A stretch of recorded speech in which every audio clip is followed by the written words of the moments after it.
এরপরে আল্লাহ তাআলা বলেন লা ইউজাল্লিহা লিওয়াক্তিহা ইল্লা হু, নবীজি বলে দিলেন কিয়ামত কবে হবে এটার জ্ঞান আল্লাহ তাআলার নিকটেই রয়েছে। কিয়ামতের সঠিক সময়ে, নির্ধারিত সময়ে আল্লাহ তাআলা কিয়ামতকে প্রকাশ করে দিবেন।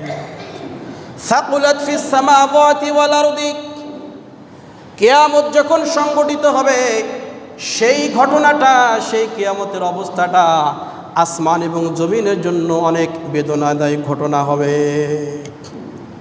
কেননা ইসরাফিল যখন সিংহাই ফুৎকার দিবেন, আসমানগুলো ঠাস ঠাস করে ফেটে যাবে, টুকরা টুকরা হয়ে যাবে, পাহাড় পর্বতগুলো তুলার মতো উঠতে থাকবে, জমিন তামা হয়ে যাবে, আসমান জমিন সব ধ্বংসপ্রাপ্ত হবে, জমিন তার পেট থেকে সব সম্পদগুলোকে বের করে দেবে, জমিন মুহাদ্দিস হয়ে যাবে, কথা বলনেওয়ালা হয়ে যাবে।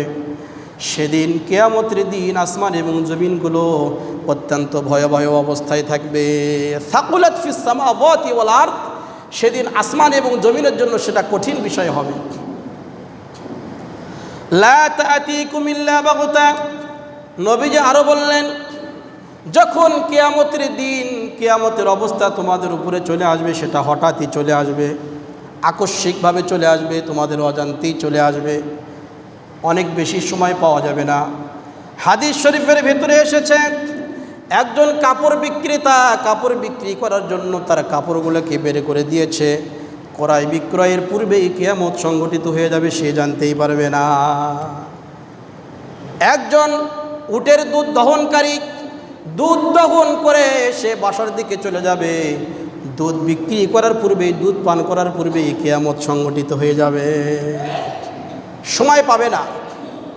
আর একজন ব্যক্তি খাবার জন্য খাবার রেডি করেছে, খানা তার সামনে রয়েছে, একটা লোকমা মুখে দেওয়ার জন্য সে উত্তোলন করেছে, কিন্তু মুখের ভেতরে খাবারের লোকমা দেওয়ার পূর্বেই কিয়ামত সংঘটিত হয়ে যাবে।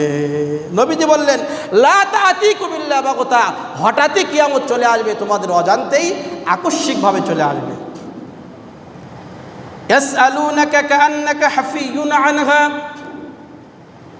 আবার ওই প্রশ্নটা আল্লাহ তাআলা পুনরাবৃত্তি করলেন। নবীজি, মক্কার কুরাইশরা আপনাকে বারবার প্রশ্ন করে কিয়ামত কবে হবে, কিয়ামত কবে হবে।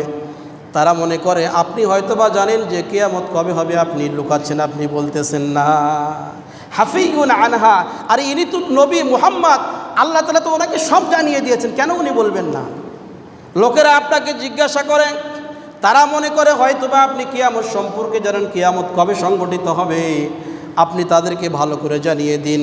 কিয়ামতের জ্ঞান সহ কিছু কিছু ইলম রয়েছে, কিছু কিছু জ্ঞান রয়েছে যেটা শুধুমাত্র আমার রবের নিকটেই রয়েছে, সেটা নবী রাসূলদেরকে এবং কোনো ফেরেশতাকে, কোনো জিনকে, কোনো মাখলুককে আল্লাহ তাআলা সেই জ্ঞানগুলো জানাননি। আপনি বলে দিন কুল ইন্নামা ইলমুহা ইনদাল্লাহি ওয়ালাকিন্না আকসারান নাসি লা ইয়ালামুন, আপনি বলে দিন কিয়ামত কবে হবে এটার জ্ঞান আমার আল্লাহ তাআলার নিকটেই রয়েছে, কিন্তু অধিকাংশ মানুষ সেটা উপলব্ধি করতে পারে না। কিছু কিছু জ্ঞান ইলম রয়েছে সেটা শুধুমাত্র আল্লাহ পাকই ভালো জানেন, কোনো নবী রাসূলকেও আল্লাহ তাআলা জানাননি, ফেরেশতাদেরকেও আল্লাহ তাআলা জানাননি। একান্তমাত্র আল্লাহ তাআলার ব্যাপার, তিনি ভালো জানেন।